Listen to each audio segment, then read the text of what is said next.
Hello everyone, welcome to GCP Inspections. My name is Oh Chen Wei. I am a GCP inspector in National Pharmaceutical Regulatory Agency. In this video, you will learn what is GCP inspection so that by the end, you will start thinking how the knowledge might be applied to your research or to your clinical trial. The message that I hope you can walk away from these presentations are: why do we do an inspection and what do we do? We will then talk about three types of inspection: trial site and sponsor, ethics committee inspections, and BE centers inspections. Let's talk about the objective of inspections. As you may already know, good clinical practice, GCP, is an international ethical and scientific standard for designing, conducting, recording, and reporting trials that involve the participation of human subjects. Clinical trials are conducted worldwide by pharmaceutical companies, contract research organizations, universities, and charities with GCP compliance. After a few clinical trials were completed, the companies or sponsor applies for marketing authorization for a medicinal product. A GCP inspection may be carried out to assess the compliance to GCP by mainly looking at two aspects. On the left, the clinical trial data quality and integrity, and on the right of the balance, the right, safety, and well-being of trial subjects. You may involve in a clinical trial in helping drug company develop a new medicine. Among other things, to demonstrate whether or not a drug candidate offers a treatment benefit to a specific population, provide detailed safety data, and serve as the basis for product labeling. A GCP trial site inspection may be announced to you or your principal investigator when the regulatory authority is reviewing the drug registration's application. Let me tell you more about the trial site inspection. The majority of GCP inspections at trial site are carried out under the routine inspections, where a site may be selected by a risk-based approach when the product registration application is submitted. However, serious breaches of data integrity, safety, ethical issues, or complaints may trigger an inspection, and we call that trigger inspections. The Malaysian guideline for GCP inspection details 4 types of GCP inspection. First, the trial site, which we have already talked a bit about. The guideline also stated the inspector may look into clinical laboratory, sponsor, or contract research organizations, CRO, and computerized system. Say you will be inspected in future, so what are the processes that you may expect? First, you will receive an inspection announcement letter. Then you need to prepare and submit the pre-inspection documents according to the letter. Then eventually the inspections, and then you receive the inspection report and provide written response of corrective action and preemptive actions. The CAPA, and finally the closure of inspections. Let's dive more deeply about the inspection. You have also heard about allowing an inspection. Direct access is the permissions to examine, analyze, verify, and reproduce any records and reports that are important to evaluation of the clinical trial. This is a definition by GCP guideline decades ago. Circumstances that would constitute delaying, denying, limiting, or refusing an inspection are listed as below. For example, trying to delay the inspections, denial of inspection, limiting access to your facility, preventing GCP inspectors to have reasonable access to an area of the site that the inspector is entitled to inspect, limiting photography if requested, limiting access to or copying of records related to trial. We will talk more about records or source document in the next slide. Lastly, refusal to permit entry or inspections.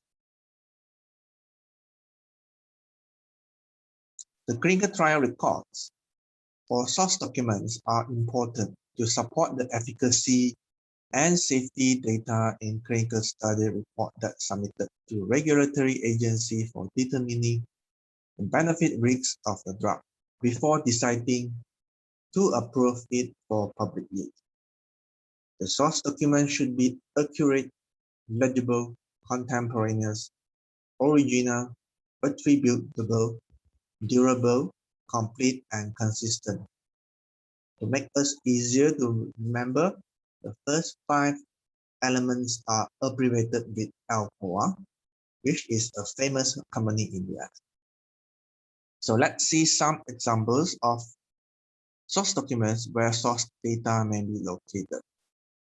This included medical records, lab reports, subject diaries, nurses' notes, dispensing logs, patient ECG, X-ray images, CT scan, radiological reports, and so on. What is case report form? The case report form, CRF, is the tool used by the sponsor of the clinical trial to collect data from each participating patient. Thanks to the rise of the internet, the rise of computers, a lot of what used to be, say, pieces of paper are now instead recorded on a digital computer. For any electronic case report form, especially if the data are being submitted directly via web-based applications or cloud-based applications, the requirement of a contemporaneous and independent copy of the investigator CRF is still valid. If you would like to know more about what inspector looks into during the trial site inspection, you may refer to the Malaysian guideline for good clinical practice inspections. The same applies to a sponsored GCP inspection. If you are working in a drug company or CRO and preparing yourself as an inspectee, refer to the guideline for more information. In the next slide, let's take a look at what is the classification of observation and how to classify an observation into minor, major, or critical. You have probably seen incomplete documents or forms before. This is a good example of minor observations if the mistake would not be expected to adversely affect the rights, safety, or well-being of the subject and or the quality and integrity of data. Such grade of observations often indicates need for improvement of conditions, practices, and processes. In a real inspections, many minor observations might indicate a bad quality, and the sum of those might be equal to a major failure.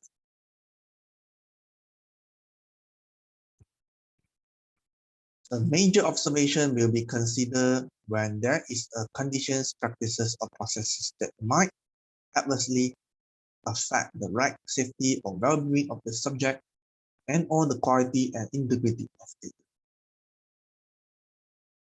Major observations are serious deficiencies and are direct violation of GCP principles that may lead to rejections of data and or regulatory actions.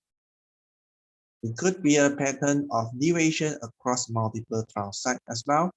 As an example, failure to notify MPRA when changes was made to the chemistry and manufacturing information or to the approved protocol are considered as a major observation.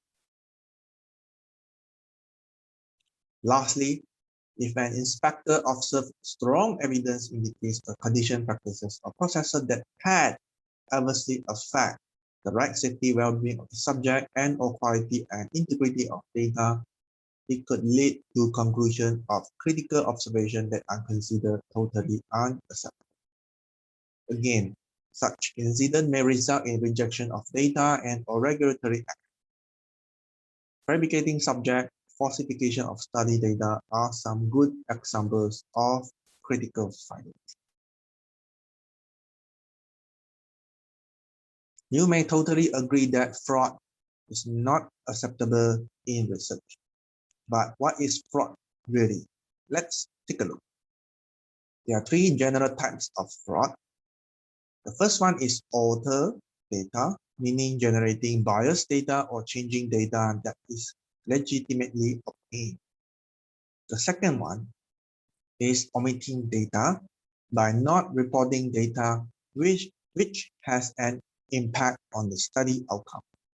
For example, removing subject from study populations during analysis, not reporting or disguising adverse. The third one is manufactured data by fabricating information or creating results without performing the work.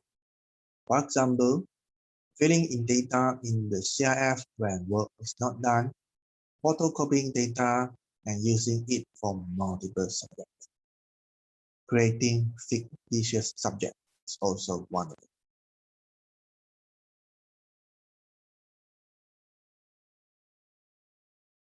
Next, let's talk about corrective action and preemptive actions. Very often we call them kappa.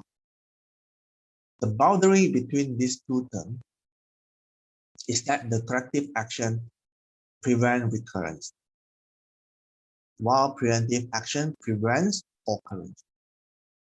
To formalize these two notions a bit more, corrective action intends to provide an explanation for observations. Note to file and any correction records would be the examples. In contrast, preemptive action includes details of any planned amendments to reference document, system of procedures, training to be undertaken, as well as methods to assess the effectiveness of the preemptive action that you are going to implement. The figure in this slide shows you the template of responding and observations to MPRA. You may get the template in the guidelines. Before wrapping up the second section, let me show you the statistic of GCP inspection from 2014 to 2020.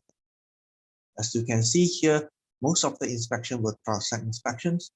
MPRA also performed sponsor or CRO and phase 1 facility inspection. Next, let's have some deeper understanding of ethics committee inspection.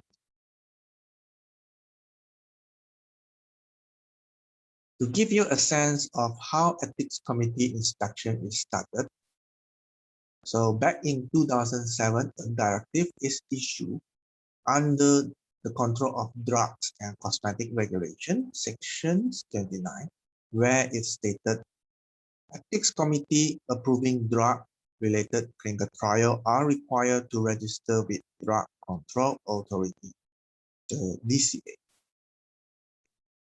3 years later, in 2010, guidelines for GCP inspection is published. Then eventually, MPRA began first round of EC inspection in 2012, followed by surveillance inspection in 2015. Then the MPRA published the Malaysian guideline for EC Ethics Committee registration and inspection in 2016. The roadmap is still evolving today.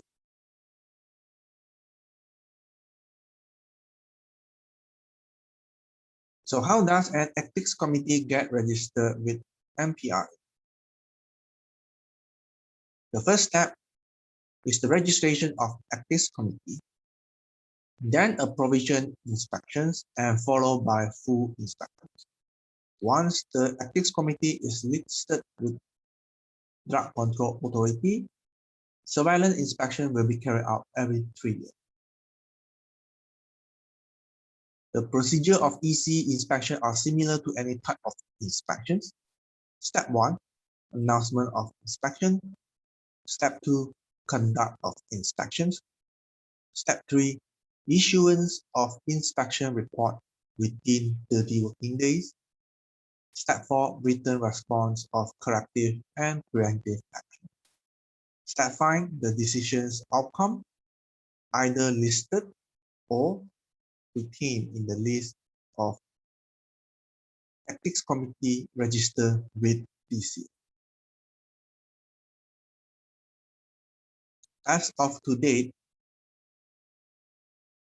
there are 13 ethics committee were inspected and listed with ECA. The list is available on MPRA official website.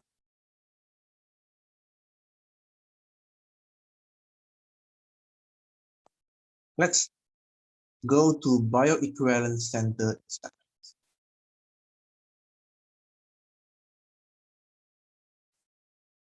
As its name suggests, bioequivalence center perform bioequivalence study or bioequivalence trial. So let's first find out what is bioequivalence study. If you recall, in a phase 3 clinical trial, you try to demonstrate the unbiased treatment benefit of new drug by designing the study in a way that comparing a investigational product over a control arm. In a bioequivalence study, you are trying to demonstrate the equivalence of two property preparations of a drug by comparing the rate and extent of assumptions. Such study design are commonly seen in generic drug development. Pharmacokinetically speaking, the extent of assumption is represented by area under curve, the AUC. So what kind of curve? As you can see in the figure on the top right of this slide, the curve of the plasma drug concentration time curve that you often see when you're trying to understand what the human body does to the drug. On the other hand, the rate of absorptions are represented by Cmax, maximum plasma concentrations, and Tmax, the time taken to reach Cmax. So other than plasma, it can be drug concentration in serum, blood, or urine as well. Bioequivalence trial is complex, and the inspector will look into the whole study process. With that being said, the clinical part inspector will look at screening, inclusion-exclusion criteria, enrollment and admissions, drug administrations to subject, blood sampling from the subject. The bioanalytical inspector at the same time will look at measurements of drug level in plasma and the validation of the such measurement method, sample tracking analysis of subject sample, as an example, subject plasma sample. The inspectors Also look into pharmacokinetic and statistical analysis. Include the reporting of related PK parameters as examples, AUC, Cmax, Tmax that I mentioned before. They also look into the ANOVA model in statistical analysis, where it was used to demonstrate the equivalent of AUC or Cmax between task and reference drug, as I have mentioned earlier as well. We also inspect the software or computerized system used in collecting the data. So let me illustrate the route map of bioequivalence center inspection. Decades ago in 1999, National Working Committee for BE Study was formed. The first Malaysia comparator product for generic drug was published in the same year. Next year in 2000, Malaysian guidelines for the conduct of bioavailability and bioequivalence studies was published. 4 years later, in year 2004, the ASEAN version guideline was published. In year 2010, we know that the GCP Inspection guideline was published. In year 2011, the 9th Malaysia comparator product for generic drug was published. The bioequivalence trial is mandated in supporting a generic drug application following issuance of a directive on 1st January 2012. In year 2012, MPIA began to conduct BE center inspection for both local and foreign entities. In year 2014, the Malaysian guideline for bioequivalent inspection was published. Next, let's take a look on the compliance program for bioequivalence centers inspection.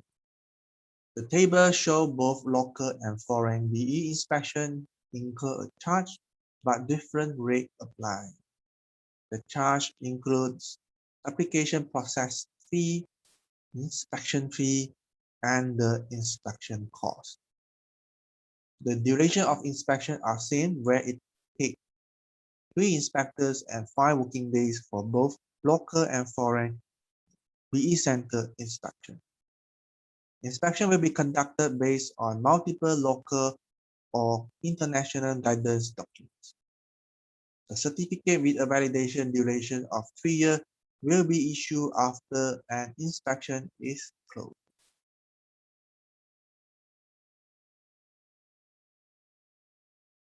Now let's say you want to apply an inspection.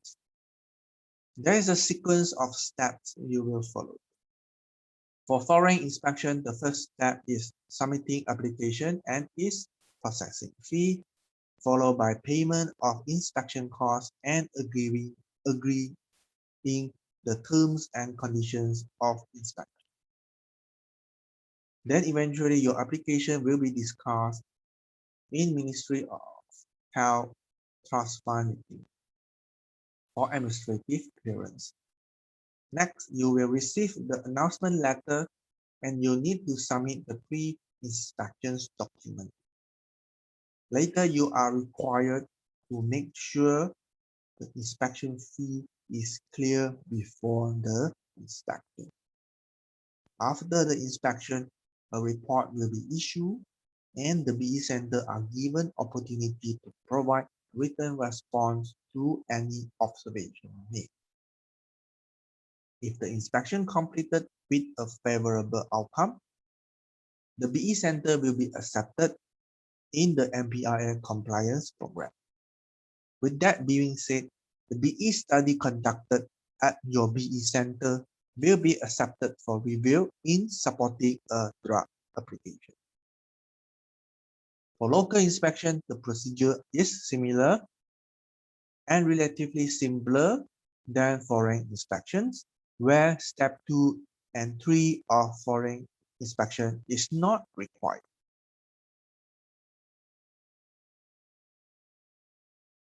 I would like to end this section with some statistics. This graph depicts the number of BE inspections over the 10 years.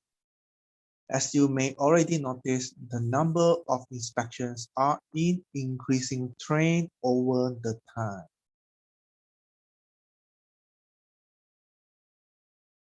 In this video, you saw how all of these inspections, everything from a trial site and sponsor, ethics committee to bioequivalence trial looks like. I hope you have a good vision of what is GCP inspection about. With that, I would like to conclude my video. Thank you for your time and attention.